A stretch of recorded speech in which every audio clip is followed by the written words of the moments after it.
ओम श्री सद्गुरुदेव भगवान की जय। गुरु ब्रह्मा गुरु विष्णु गुरुदेवो महेश्वरः। गुरु साक्षात् परं ब्रह्मा तस्मै श्री गुरुवे नमः। अखण्डमण्डलाकारं व्याप्तमयेन चराचरं तदपदं दर्शितं येन तस्मै श्री गुरुवे नमः। मौसमदीनन दीनहित तुम समान रघुबीर। अस विचारी रघुवंश मानी हरहु विषम भवभीर। कामिहि नारी पियारी जिमि लोभी के प्रियदाम। तिमि रघुनाथ निरंतर प्रिय लागहि मोहि राम। राम न रम सीता कवन दंड लागा। मरि जइबे का पइबे अभागा। राम नाम के जाप से सकल पाप कटि जाई। जैसे रवि के उदय से अंधकार मिटि जाई। जैसे रवि के उदय से अंधकार मिटि जाई। धन्यवती जुबती जग सोई। रघुपति भगति जासु सुत होई। न तरु बांझ भली बांधी बियानी। अराम विमुख सुत ते हित जानी। बड़े भाग्य मानुष तन पावा। सुर दुर्लभ सब ग्रंथ ही गावा। साधन धाम मोक्ष करि द्वारा। अपाइन जे पर लोक संवारा। सो परत्र दुख पावई। सिर धुनि धुनि पछिताहि। कालहि करमहि ईश्वरहि। मिथ्या दोष लगाई। बिनु सतसंग विवेक न होई। राम कृपा बिनु सुलभ न सोई। एहि सरयावत अति कठिनाई, राम कृपा बिनु आई न जाई। श्री राम जय राम जय जय राम। श्री राम जय राम जय जय राम। श्री राम जय राम जय जय राम।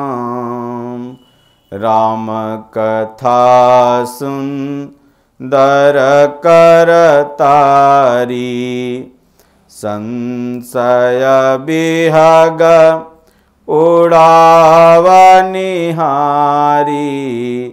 राम कथा के तेई अधिकारी, जिन कहो सतसंगति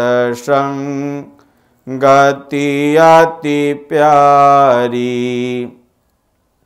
राम कथा काली बिटप कोठारी, सादर सुनु गिरी राजकुमारी।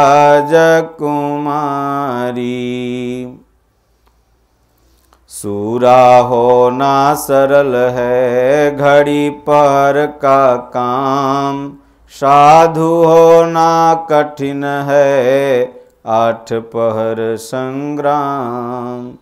कबीरा वो नर अंध हैं गुरु को कहते और, हरि रूठे गुरु ठौर हैं गुरु रूठे नहीं ठौर।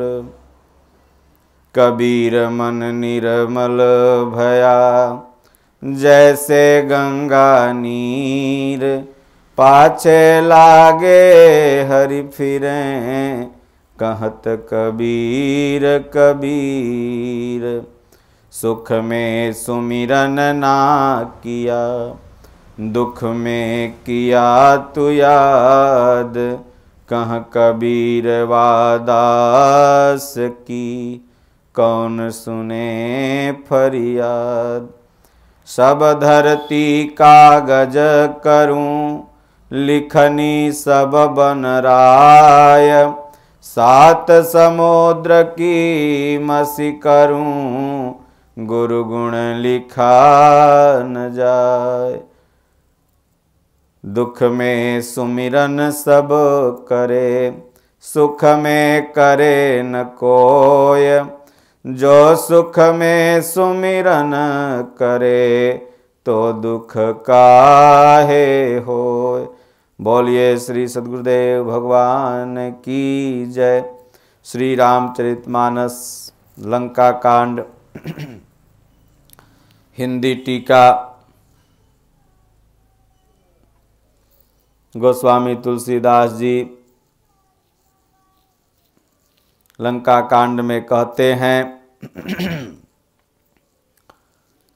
जब भगवान ने आकाश में बिखरे हुए तारे मोतियों के समान देखा तो सुग्रीव ने कहा, हे रघुनाथ जी, लगता है चंद्रमा में पृथ्वी की छाया दिखाई दे रही है।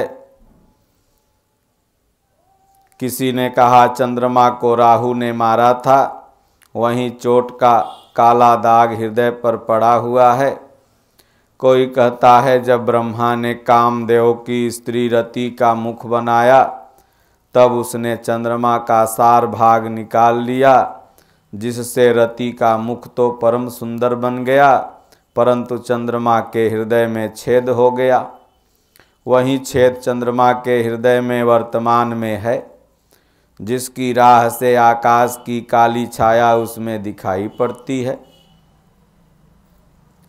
प्रभु श्री रामचंद्र जी ने कहा, विष चंद्रमा का बहुत प्यारा भाई है, इसी से उसने विष को अपने हृदय में स्थान दे रखा है। विषयुक्त अपने किरण समूह को फैलाकर वह वियोगी नर नारियों को जलाता रहता है। हनुमान जी ने कहा, हे प्रभु सुनिए, चंद्रमा आपका प्रिय दास है। आपकी सुंदर श्याम मूर्ति चंद्रमा के हृदय में बसती है, इसीलिए उसके अंदर वह श्याम रंग दिखाई पड़ रहा है। पवन पुत्र हनुमान की वाणी सुनकर सुजान भगवान श्री रामचंद्र जी हंसे। फिर दक्षिण की ओर देखकर कृपा निधान प्रभु बोले, हे विभीषण, दक्षिण दिशा की ओर देखो, बादल कैसा घुमड़ रहा है और बिजली चमक रही है। भयानक बादल मीठे मीठे अर्थात हल्के हल्के स्वर से गरज रहे हैं। कहीं कठोर ओला तो न पड़ेगा। विभीषण जी ने कहा, हे कृपालु सुनिए, यह न तो बिजली है न बादलों की घटा। लंका की चोटी पर एक महल है जिस पर 10 शीश रावण नाच गान अखाड़ा देख रहा है। रावण ने सिर पर मेघ डंबर अर्थात बादलों के जैसा विशाल और काला छत्र धारण कर रखा है। वहीं मानो बादलों की अत्यंत काली घटा है। मंदोदरी के कानों में कर्णफूल हिल रहे हैं। हे प्रभु, वहीं मानो बिजली के तरह चमक रहे हैं। हे देवताओं के सम्राट सुनिए, अनुपम ताल और मृदंग बज रहे हैं, वहीं मधुर गर्जन ध्वनि है। रावण का अभिमान समझकर प्रभु मुस्कुराए। उन्होंने धनुष चढ़ाकर उस पर बाण का संधान किया और एक ही बाण से रावण का छत्र और मुकुट मंदोदरी के कर्णफूल कट कर गिर गए। सबके देखते ही देखते वे जमीन पर आ पड़े। इसका भेद अर्थात कारण किसी ने नहीं जाना। ऐसा चमत्कार करके प्रभु श्री राम जी का बाण वापस आकर फिर तरकस में घुस गया। यह महान रस भंग अर्थात रंगों का भंग देखकर रावण की सारी सभा भयभीत हो गई। न भूकंप हुआ, न जोर की हवा अर्थात आंधी चली, न कोई अस्त्र शस्त्र ही नेत्रों से देखे। फिर ये छत्र मुकुट और कर्णफूल कैसे कटकर गिर पड़े। सभी अपने अपने हृदय में सोच रहे हैं कि यह बहुत बड़ा भयंकर अपशकुन हो रहा है। सभा को भयभीत देखकर रावण ने हंसकर युक्ति रचकर ये वचन कहे, सिरों का गिरना भी जिसके लिए निरंतर शुभ होता रहा है, उसके लिए मुकुट का गिरना अपशगुन कैसे होगा। अपने अपने घर जाकर सो जाओ, डरने की कोई बात नहीं। तब सब लोग सिर नवाकर घर गए। उसके कर्णफूल पृथ्वी पर गिरा। तब से मंदोदरी के हृदय में सोच बस गया। नेत्रों में जल भरकर दोनों हाथ जोड़कर वह रावण से कहने लगी, हे प्राणनाथ, मेरी विनती सुनिए। हे प्रियतम, प्रभु श्री रामचंद्र जी से विरोध छोड़ दीजिए। उन्हें मनुष्य जानकर मन में हठ न पकड़े रहिए। मेरे इन वचनों पर विश्वास कीजिए कि वे रघुकुल के शिरोमणि प्रभु श्री रामचंद्र जी विश्व रूप हैं, अर्थात यह सारा विश्व उन्हीं का रूप है।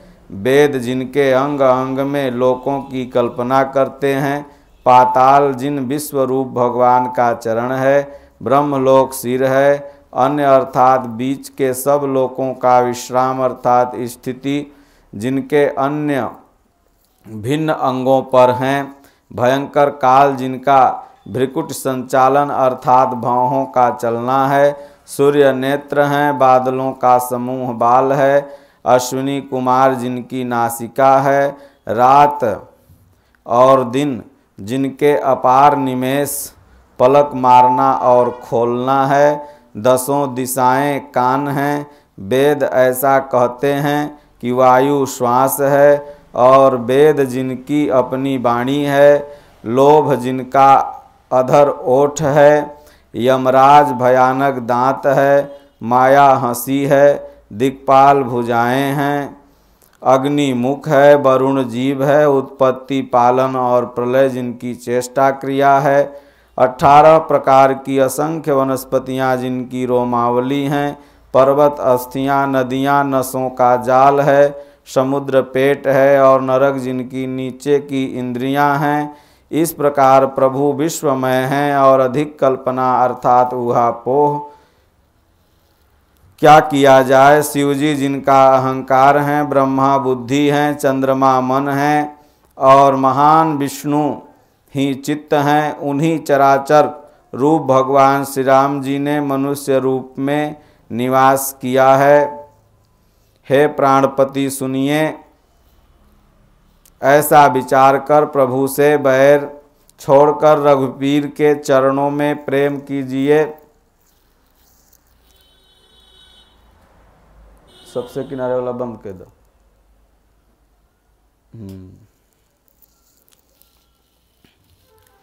साहस, झूठ, चंचलता, माया, छल, भय अर्थात डरपोकन, अविवेक, मूर्खता, अपवित्रता और निर्दयता।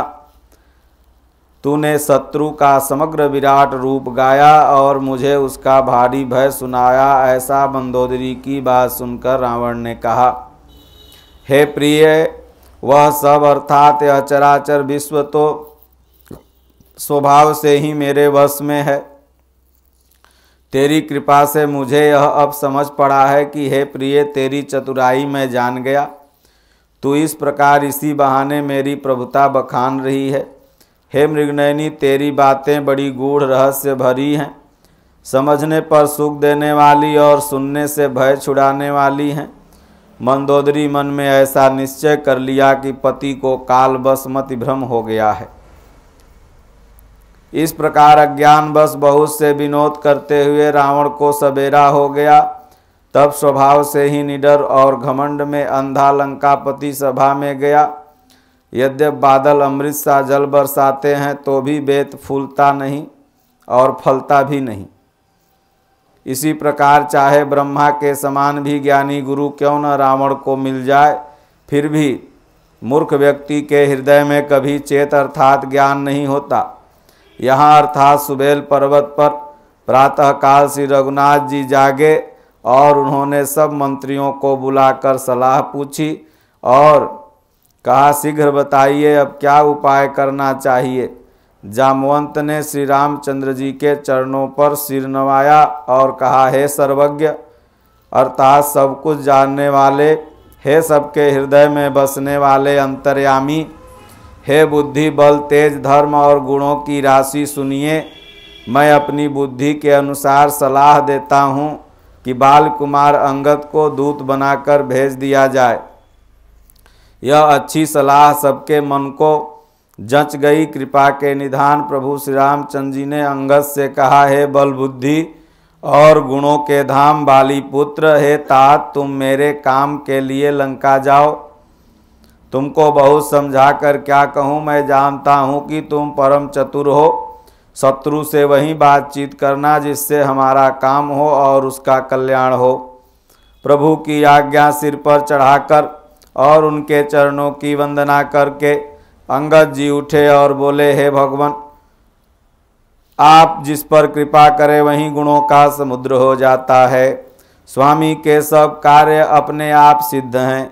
यह तो प्रभु ने मुझको आदर दिया है जो मुझे अपने कार्य के लिए भेज रहे हैं। ऐसा विचार कर युवराज अंगद का हृदय हर्षित और शरीर पुलकित हो गया। चरणों की वंदना करके और भगवान की प्रभुता हृदय में धरकर अंगद सबको सिर नवाकर चले। प्रभु के प्रताप को हृदय में धारण किए हुए रणबांकुरे वीर बाली पुत्र स्वाभाविक ही निर्भय हैं।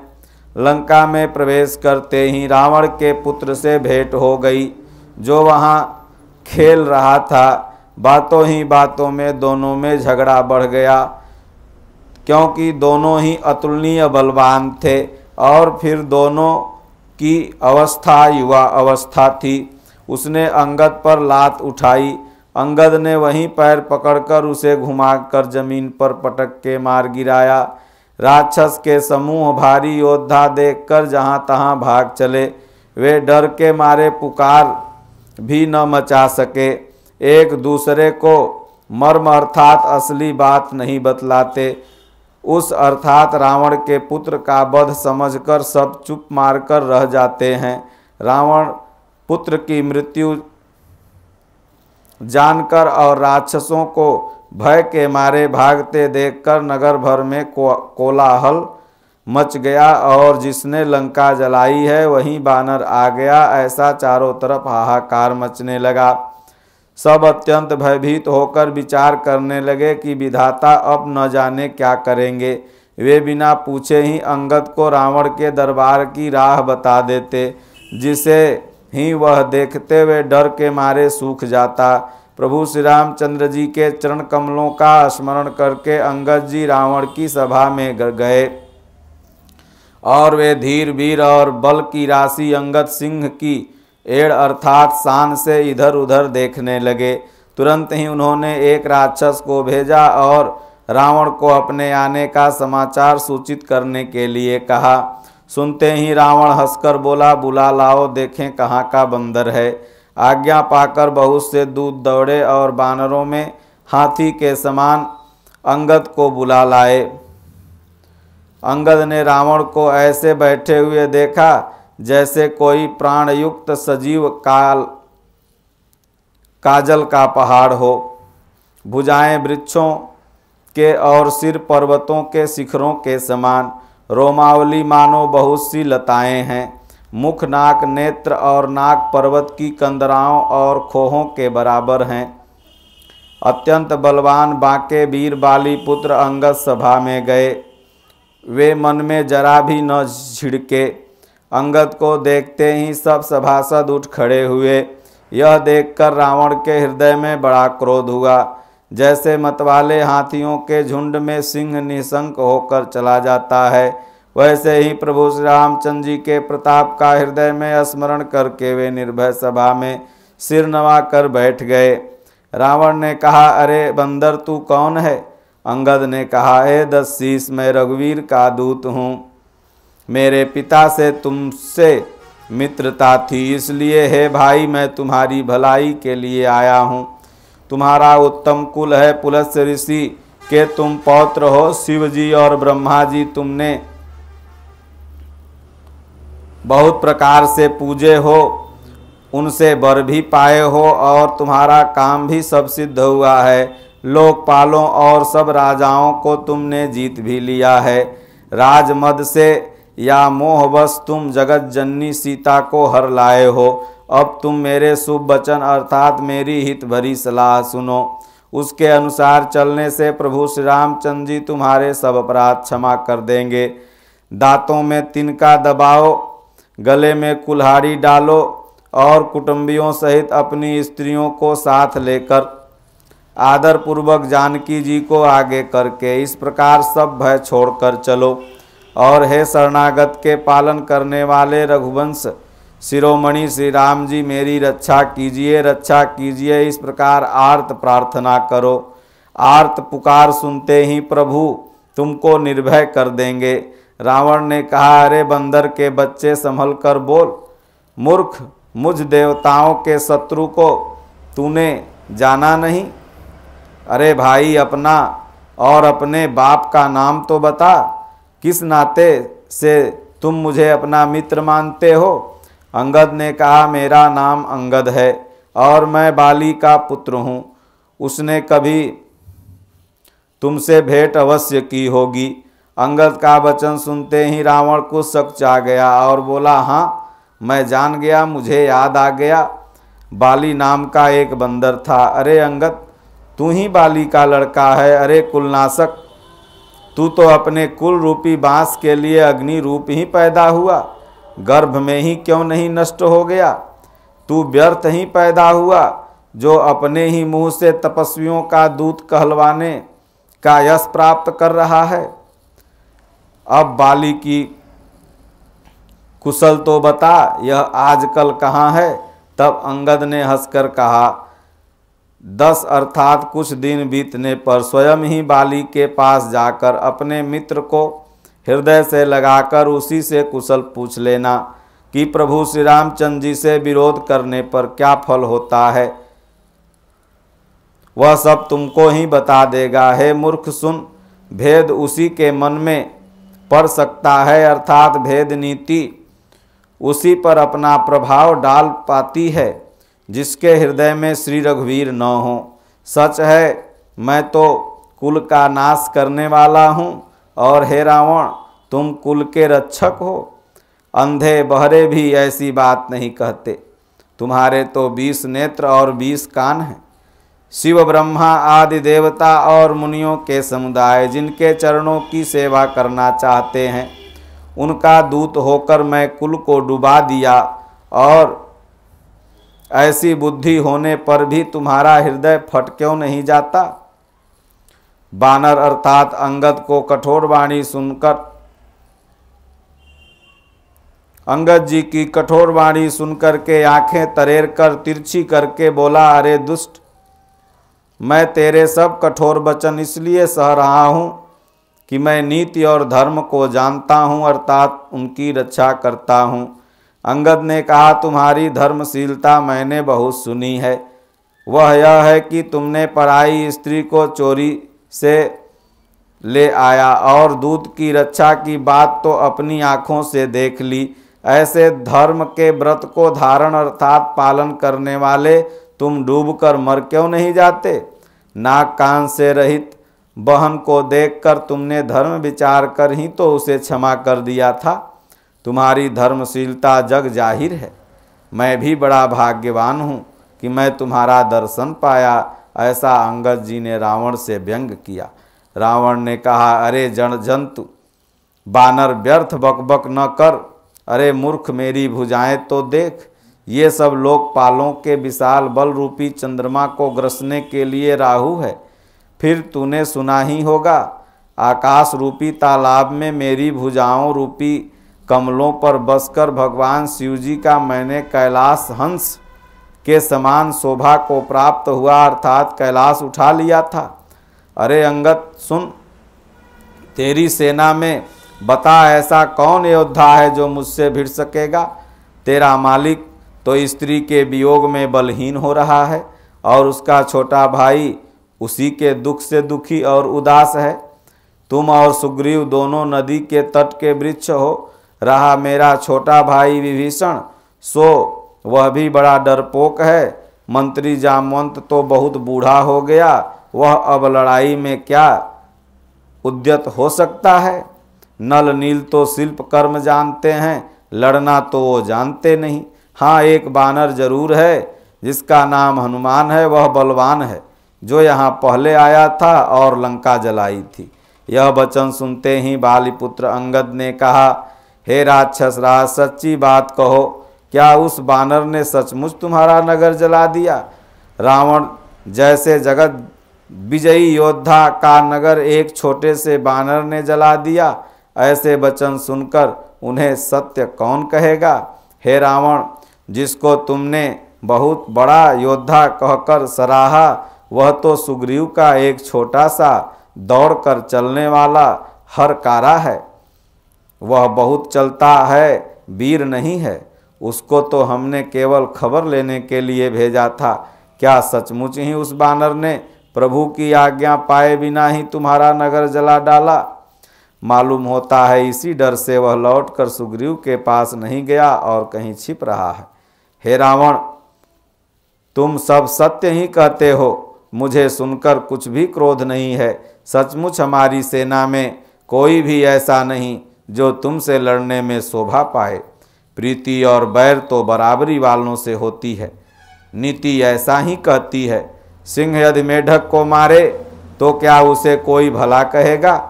यद्यप तुम्हें मारने में प्रभु श्री राम जी की लघुता है और बड़ा दोष है, तथापि हे रावण सुनो, क्षत्रिय जाति का क्रोध बड़ा कठिन होता है। वक्रोक्ति रूपी धनुष से वचन रूपी बाण मारकर अंगद ने शत्रु का हृदय जला दिया। वीर रावण उन बाणों को मानो प्रत्युत्तर रूपी सरसियों से निकाल रहा है।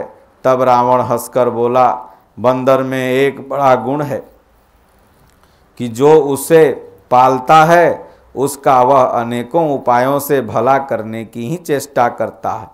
बंदर को धन्य है जो अपने मालिक के लिए लाज छोड़कर जहाँ तहाँ नाचता है, नाच कूद कर लोगों को रिझाकर मालिक का हित करता है, यह उसके धर्म की निपुणता है। हे अंगद, तेरी जाति स्वामी भक्त है, फिर भला तू अपने मालिक के गुण और इस प्रकार का वचन क्यों नहीं बखानेगा।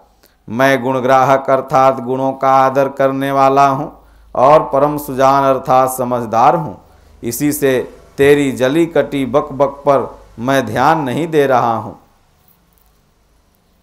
अंगद ने कहा, तुम्हारी सच्ची गुणग्राहकता तो मुझे हनुमान जी ने ही सुनाई थी। उसने अशोक वंश को विध्वंस अर्थात तहस नहस करके तुम्हारे पुत्र को मारकर नगर को जला दिया था, तो भी तुमने अपनी गुणग्राहकता के कारण यही समझा कि उसने तुम्हारा कुछ भी उपकार नहीं किया। तुम्हारी वही सुंदर स्वभाव विचार कर हे दशग्रीव मैंने कुछ धृष्टता की है। हनुमान ने तो कुछ कहा था, उसे आकर मैंने प्रत्यक्ष देख लिया कि तुम्हें न लज्जा है और न क्रोध है और न चिढ़ी। रावण बोला, अरे बानर, जब तेरी ऐसी बुद्धि है तभी तो तू बाप को खा गया।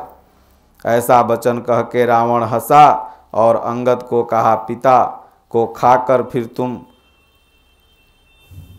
को भी खा डालता, परंतु अभी तुरंत कुछ और ही बात मेरी समझ में आ गई। अरे नीच अभिमानी, बलि के निर्मल यश का पात्र अर्थात कारण जानकर तुम्हें मैं नहीं मारता। रावण, यह तो बता कि जगत में कितने रावण हैं। ऐसा बाली ने कहा, मैंने जितने भी रावण अपने कानों से सुन रखे हैं उनमें से तुम कौन हो। ओम श्री सद्गुरुदेव भगवान की जय। श्री राम जय जय राम, श्री राम जय जय राम, श्री राम जय जय राम, श्री राम जय जय राम। राम कथा सुंदर करतारी, संशय बिहग उड़ावनिहारी। राम कथा के तेई अधिकारी, जिन कहु सतसंगति अति प्यारी। श्री राम जय जय राम, श्री राम जय जय राम। राम नाम के जाप से सकल पाप कट जाय, जैसे रवि के उदय से अंधकार मिट जाय।